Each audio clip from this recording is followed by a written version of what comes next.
ಸದ್ದಿಲ್ಲದೆ ನಡೆಯುತ್ತಿದೆ ಸ್ವಚ್ಛತಾ ಕಾರ್ಯ. ಐನಾಪುರದಲ್ಲಿ ಸ್ವಚ್ಛತೆಗೆ ಟೊಂಕ ಕಟ್ಟಿ ನಿಂತ ಯುವಕರ ಪಡೆ. ಹೊಸ ವರ್ಷಾಚರಣೆ ಹಿನ್ನೆಲೆಯಲ್ಲಿ ಯುವಕರು ಕುಡಿದು ಕುಣಿದು ಕುಪ್ಪಳಿಸಿ ಹೊಸ ವರ್ಷವನ್ನ ಸ್ವಾಗತಿಸಿದ್ದಾರೆ. ಆದರೆ ಇದಕ್ಕೆ ಅನವರ್ಥ ಎನ್ನುವಂತೆ ಐನಾಪುರದಲ್ಲಿ ಯುವಕರು ಮಾದರಿ ಕೆಲಸವನ್ನ ಮಾಡಿ ಗಮನ ಸೆಳೆದಿದ್ದಾರೆ. ಹೌದು, ನಿತ್ಯವೂ ಕೈಯಲ್ಲಿ ಪೆನ್ನು ಪುಸ್ತಕ ಹಿಡಿದುಕೊಂಡು ಪಾಠ ಕೇಳುತ್ತಿದ್ದ ಯುವಕರು ಇಂದು ಅಕ್ಷರಶಃ ಸ್ವಚ್ಛತೆಯ ರಾಯಭಾರಿಗಳಂತೆ ಗೋಚರಿಸಿದ್ರು. ಪೆನ್ನು ಹಿಡಿಯುವ ಕೈಯಲ್ಲಿ ಪೊರಕೆ ಹಿಡಿದು ಸ್ಮಶಾನ, ಶಾಲಾ ಆವರಣ ಎಲ್ಲೆಂದರಲ್ಲಿ ಬಿದ್ದಿದ್ದ ಕಸಕಡ್ಡಿ, ಮರದ ಒಣಗಿದ ಎಲೆಗಳು, ಸ್ಟಾರ್ ಪ್ಯಾಕೆಟ್ಗಳು, ಸರಾಯಿ ಬಾಟಲ್ಗಳು, ಪ್ಲಾಸ್ಟಿಕ್ ಕವರ್ಗಳನ್ನ ಒಂದುಗೂಡಿಸಿ ಗುಡ್ಡೆ ಹಾಕಿದರೆ ಕೆಲವರು ಸಂಗ್ರಹವಾದ ಕಸವನ್ನ ಬುಟ್ಟಿಗಳಲ್ಲಿ ತುಂಬಿ ಹೊರಗಡೆ ಸಾಗಿಸಿದ್ರು. ಕೆಲ ಯುವಕರು ಪಟ್ಟಣ ಪಂಚಾಯತ್ ಸದಸ್ಯರು ಸಲಾಕೆಗಳನ್ನು ಹಿಡಿದು ಮಣ್ಣಿನ ಗುಡ್ಡೆಗಳನ್ನ ನೆಲಸಮಗೊಳಿಸಿದ್ರು. ಕೇಂದ್ರ ಸರ್ಕಾರದ ಸ್ವಚ್ಛ ಭಾರತ ಆಂದೋಲನದ ಹಿನ್ನೆಲೆಯಲ್ಲಿ ಜೈನ, ಬ್ರಾಹ್ಮಣ, ಮರಾಠ, ಭೋವಿ, ಕುರುಬ ಮತ್ತು ಮಾದಿಗ ಸಮಾಜದವರು ಸಾವನ್ನಪ್ಪಿದಾಗ ಅಂತ್ಯ ಸಂಸ್ಕಾರ ಮಾಡುವ ಸ್ಮಶಾನ ಭೂಮಿಯಲ್ಲಿ ವ್ಯವಸ್ಥೆ ಇಲ್ಲದೆ ಗಿಡ ಗಂಟಿಗಳು ಬೆಳೆದು ನಿಂತಿದ್ದವು. ಶವ ಸಂಸ್ಕಾರಕ್ಕೆ ಹೋಗಲು ತೊಂದರೆಯಾಗುತ್ತಿರುವುದನ್ನು ಮನಗಂಡ ಜನಶಕ್ತಿ ಬ್ಯಾಂಕಿನ ಅಧ್ಯಕ್ಷ ಪ್ರಶಾಂತ್ ಅಪರಾಜ್ ನೇತೃತ್ವದಲ್ಲಿ ಪಟ್ಟಣ ಪಂಚಾಯತ್ ಸದಸ್ಯರಾದ ಪ್ರವೀಣ್ ಪುಟ್ಟು ಗಾಣಿಗೇರ್, ಅರುಣ್ ಗಾಣಿಗೇರ್, ಸಂಜಯ್ ಬಿರಡಿ, ಸಂಜಯ್ ಕುಚನೂರೆ ಸೇರಿದಂತೆ ಯಶವಂತ್ ಪಾಟೀಲ್, ಸತೀಶ್ ಗಾಣಿಗೇರ್, ಸುರೇಶ್ ಗಾಣಿಗೇರ್, ಪ್ರಕಾಶ್ ಚಿನ್ಗಿ, ಸಂತೋಷ್ ಪಾಟೀಲ್, ಸುನಿಲ್ ಅವಟಿ, ರಾಜು ಮುಜಾವರ್, ರಾಜು ಅರ್ಜುನವಾಡ, ಅಶ್ರಫ್ ಬಾಗ್ವಾನ್, ಗುರು ಕಾಲತಿಪ್ಪಿ, ಉಮೇಶ್ ರೆಡ್ಡಿ ಸೇರಿದಂತೆ ನೂರಾರು ಯುವಕರ ತಂಡ 5 ಗಂಟೆಗಳ ಕಾಲ ನಡೆಸಿದ ಶ್ರಮದಾನದ ಸಂದರ್ಭದಲ್ಲಿ ಕಂಡುಬಂದ ದೃಶ್ಯಗಳಿವು. ಇಂದು ಹೇಳಿ ಕೇಳಿ ಡಿಸೆಂಬರ್ 31 ಯುವಕರು ಹೊಸ ವರ್ಷಾಚರಣೆ ಗುಂಗಿನಲ್ಲಿದ್ದು ಮದ್ಯವನ್ನ ಕಂಠಪೂರ್ತಿ ಕುಡಿದು ತೂರಾಡುವ ಈ ದಿನದಂದು ವಿಜಯಪುರ ಜ್ಞಾನಯೋಗಾಶ್ರಮದ ಶ್ರೀ ಸಿದ್ದೇಶ್ವರ ಮಹಾಸ್ವಾಮೀಜಿಯವರ ಗುರು ವಂದನೆ ಮತ್ತು ಹೊಸ ವರ್ಷಾಚರಣೆ ನಿಮಿತ್ತ ಯುವಕರು ಕೈಯಲ್ಲಿ ಪೊರಕೆ ಹಿಡಿದು ಸ್ವಚ್ಛತೆಯಲ್ಲಿ ತೊಡಗಿರುವುದು ವಿಶೇಷವಾಗಿತ್ತು. ಹೌದು, ಮನೆಯಲ್ಲಿ ಸಣ್ಣ ಪುಟ್ಟ ಕೆಲಸವನ್ನು ಮಾಡದ ಬಹಳಷ್ಟು ಯುವಕರು ಸ್ವಚ್ಛತಾ ಆಂದೋಲನದಲ್ಲಿ ಸಕ್ರಿಯವಾಗಿ ಭಾಗವಹಿಸಿದ್ದರಲ್ಲದೆ ಯಾವುದಕ್ಕೂ ಹಿಂದೆ ಮುಂದೆ ನೋಡದೆ ಬೆಳ್ಳಂಬೆಳಿಗ್ಗೆ ಸ್ಮಶಾನದ ಆವರಣದಲ್ಲಿ ಬಿದ್ದ ಕಸ ಕಡ್ಡಿಗಳನ್ನ, ಗಿಡ ಗಂಟಿಗಳನ್ನು ಜೆಸಿಬಿಯಿಂದ ಕಿತ್ತು ಅವುಗಳನ್ನು ಹೊತ್ತು ಬೇರೆಡೆ ಸಾಗಿಸಿದ್ರು. ಇವರಿಗೆ ಜನಶಕ್ತಿ ಬ್ಯಾಂಕಿನ ಅಧ್ಯಕ್ಷ ಹಾಗೂ ಸಾಮಾಜಿಕ ಕಾರ್ಯಕರ್ತ ಪ್ರಶಾಂತ್ ಅಪ್ರಾಸ್ ಅವರು ಮಾರ್ಗದರ್ಶನ ನೀಡುವುದರ ಜೊತೆಗೆ ತಾವು ಕೂಡ ಅವರ ಜೊತೆ ಸ್ವಚ್ಛತಾ ಕೆಲಸದಲ್ಲಿ ನಿರತರಾಗಿದ್ದು ವಿಶೇಷವಾಗಿತ್ತು. ಸುಮಾರು 5 ಗಂಟೆಗಳ ಕಾಲ ನಡೆಸಿದ ಸ್ವಚ್ಛತಾ ಆಂದೋಲನದಲ್ಲಿ ಯುವಕರ ತಂಡ ಸ್ಮಶಾನದ ಜಾಗೆಯನ್ನು ಸ್ವಚ್ಛ ಮತ್ತು ಸಮತಟ್ಟುಗೊಳಿಸಿ ನಳನಳಿಸುವಂತೆ ಮಾಡಿದ್ರು. ಇದಕ್ಕೂ ಮುನ್ನ ನಡೆದ ಉದ್ಘಾಟನಾ ಸಮಾರಂಭದಲ್ಲಿ ಜನಶಕ್ತಿ ಬ್ಯಾಂಕಿನ ಅಧ್ಯಕ್ಷ ಪ್ರಶಾಂತ್ ಅಪ್ರಾಸ್ ಕಸಗೂಡಿಸುವ ಪೊರಕೆ ಬುಟ್ಟಿಗಳನ್ನ ನೀಡುವ ಮೂಲಕ ಸ್ವಚ್ಛತಾ ಆಂದೋಲನಕ್ಕೆ ಚಾಲನೆ ನೀಡಿದ್ರು. ನಂತರ ಮಾತನಾಡಿದ ಅವರು, ನಮ್ಮ ಸುತ್ತಮುತ್ತಲಿನ ಪರಿಸರ ಸ್ವಚ್ಛವಿದ್ದರೆ ಮಾನಸಿಕವಾಗಿ ನೆಮ್ಮದಿಯಿಂದ ಇರುವುದರ ಜೊತೆಗೆ ಉತ್ತಮ ಆರೋಗ್ಯ ಕಾಪಾಡಿಕೊಳ್ಳಲು ಸಾಧ್ಯವಾಗುತ್ತದೆ. ಸ್ವಚ್ಛತೆ ಎನ್ನುವುದು ಕೇವಲ ಒಂದು ದಿನ ಮಾಡಿ ಮುಗಿಸುವ ಕೆಲಸವಲ್ಲ, ಅದು ದಿನನಿತ್ಯವೂ ನಡೆಯುತ್ತಿರಬೇಕು.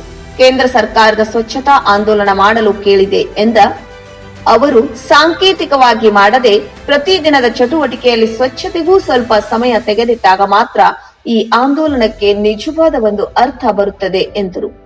ಸ್ವಚ್ಛತೆಯಲ್ಲಿ ದೇವರಿದ್ದಾನೆ.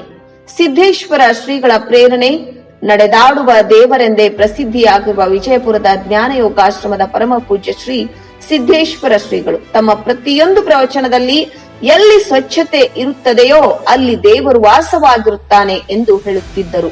ಅವರು ಹೇಳಿದ ಮಾತು ಸೂರ್ಯ ಚಂದ್ರರಷ್ಟೇ ಸತ್ಯ. ಸ್ವಚ್ಛತಾ ಶ್ರಮದಾನದಲ್ಲಿ ಭಾಗವಹಿಸುವುದು ದೇವತಾ ಕಾರ್ಯದಷ್ಟೇ ಪುಣ್ಯದ ಕೆಲಸ. ಹಿರಿಯರು ಕೊಟ್ಟಂತಹ ಸುಂದರವಾದ ಪ್ರಕೃತಿಯನ್ನು ಮುಂದಿನ ಪೀಳಿಗೆಗೆ ನೀಡಬೇಕಾದ ಅಗತ್ಯವಿದೆ ಎಂದು ಪ್ರಶಾಂತ್ ಅಪ್ರಾಸ್ ಹೇಳಿದರು. ಜ್ಞಾನ ಯೋಗಾಶ್ರಮದ ಶ್ರೀ ಸಿದ್ದೇಶ್ವರ ಮಹಾಸ್ವಾಮೀಜಿಯವರ ಪ್ರತಿಯೊಂದು ಪ್ರವಚನದಲ್ಲೂ ಹೇಳ್ತಾ ಇದ್ರು, ಎಲ್ಲಿ ಸ್ವಚ್ಛತೆ ಇರುತ್ತೋ ಅಲ್ಲಿ ದೇವರು ನೆಲೆಸಿರ್ತಾನೆ ಅಂತೇಳಿ. ಅದೇ ರೀತಿ ಆ ಸ್ವಚ್ಛತಾ ಕಾರ್ಯಕ್ರಮದಲ್ಲಿ ಈ ನಮ್ಮ ಮನೆ ಯಾವ ರೀತಿ ಸ್ವಚ್ಛ ಇರುತ್ತೋ ಆ ನಿಟ್ಟಿನಲ್ಲಿ ಸ್ಮಶಾನವನ್ನು ಕೂಡ ಸ್ವಚ್ಛತೆಯನ್ನಿಟ್ಟುಕೊಂಡು ಆ ಅಂತಿಮ ಸಂಸ್ಕಾರ, ಅಂತಿಮ ವಿಧಾನ ಜರುಗುವಂಥ ಸಂದರ್ಭದಲ್ಲಿ ಯಾವುದೇ ರೀತಿ ಅನಾನುಕೂಲಕರವಾದಂತಹ ವ್ಯವಸ್ಥೆ ಇರಬಾರದು ಅನ್ನೋ ತೀರ್ಮಾನವನ್ನು ಕೈಗೊಂಡು ಎಲ್ಲರೂ ಹೊಸ ವರ್ಷವನ್ನು ಯಾವ ರೀತಿ ಆಚರಿಸ್ತಾರೋ ಅನ್ನೋಕ್ಕಿಂತ ನಾವು ಸ್ವಚ್ಛತಾ ಅಭಿಯಾನದ ಮೂಲಕ ಹೊಸ ವರ್ಷವನ್ನು ಪ್ರಾರಂಭಿಸೋಣ ಒಂದು ದೃಢ ಸಂಕಲ್ಪ ಮಾಡಿ ಎಲ್ಲರೊಂದಿಗೆ ಈ ಒಂದು ಸ್ವಚ್ಛತಾ ಕಾರ್ಯಕ್ರಮವನ್ನು ಕೈಗೊಂಡು ಇವತ್ತು ಎಲ್ಲ ಸ್ವಚ್ಛ ಭಾರತದ ಪರಿಕಲ್ಪನೆ ಅಗತ್ಯ. ಸಮಾಜದಲ್ಲಿ ನಾವು ಸ್ವಚ್ಛತೆ ಕಾಪಾಡಿಕೊಳ್ಳುವ ಮೂಲಕ ಆರೋಗ್ಯವಂತ ಸಮಾಜ ನಿರ್ಮಾಣದಲ್ಲಿ ನಮ್ಮ ಕೊಡುಗೆ ಅಮೂಲ್ಯವಾಗಿದ್ದು, ಸ್ವಚ್ಛತೆ ಪ್ರತಿಯೊಬ್ಬ ಭಾರತೀಯ ಪ್ರಜೆಯ ಕರ್ತವ್ಯವಾಗಿದೆ. ಸ್ವಚ್ಛ ಭಾರತ ಗಾಂಧೀಜಿ ಕಲ್ಪನೆಯಾಗಿದ್ದರೂ ಅದನ್ನು ಮುಂದುವರೆಸುವ 150 ಕೋಟಿ ಭಾರತೀಯರ ಮೇಲಿದೆ. ನಮ್ಮ ಭಾರತ ಉದಯವಾಗಬೇಕಾದರೆ ಯುವ ಜನರ ಸಬಲೀಕರಣವಾದಾಗ ಮಾತ್ರ ಸಾಧ್ಯ ಎಂದು ಪಟ್ಟಣ ಪಂಚಾಯಿತಿ ಸದಸ್ಯರಾದ ಪ್ರವೀಣ್ ಗಾನಿಗೇರ್ ಹೇಳಿದ್ರು.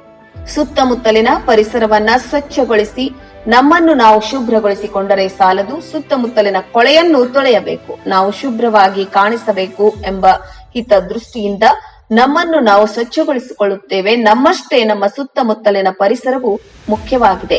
ಶಾಲೆ, ಕಾಲೇಜು, ದೇವಸ್ಥಾನಗಳ ಆವರಣಗಳು ಶುಭ್ರವಾಗಿದ್ದಷ್ಟು ನಮ್ಮ ಮನಸ್ಸು ಪ್ರಶಾಂತವಾಗಿರುತ್ತದೆ. ಯುವಕರು ಇಂದು ಸ್ವಚ್ಛತಾ ಕಾರ್ಯ ಮಾಡುತ್ತಿರುವುದು ಶ್ಲಾಘನೀಯವಾಗಿದೆ ಎಂದು ಪಟ್ಟಣ ಪಂಚಾಯತ್ ಸದಸ್ಯರಾದ ಅರುಣ್ ಗಾನಿಗೇರ್ ಹೇಳಿದ್ರು. ಪರಮ ಪೂಜ್ಯ ಸಿದ್ದೇಶ್ವರ ಸ್ವಾಮೀಜಿಗಳು ಹೇಳಿದಂತೆ ಇವತ್ತಿನ ಹೊಸ ವರ್ಷದ ದಿವಸ, ಇವತ್ತಿನ ದಿವಸ ನಾವು ಪ್ರಶಾಂತ್ ಅಪರಾಜ್ ಮತ್ತು ಎಲ್ಲ ಪಟ್ಟಣ ಪಂಚಾಯತಿ ಸದಸ್ಯರು ಕೂಡಿಕೊಂಡು ನಮ್ಮ ಮನೆ ಮಠ ಯಾವ ರೀತಿ ಸ್ವಚ್ಛ ಇರಬೇಕು ಅದೇ ರೀತಿ ನಮ್ಮಲ್ಲಿ ಆಯ್ನ ಮಾಡುತ್ತಿದ್ದೇವೆ.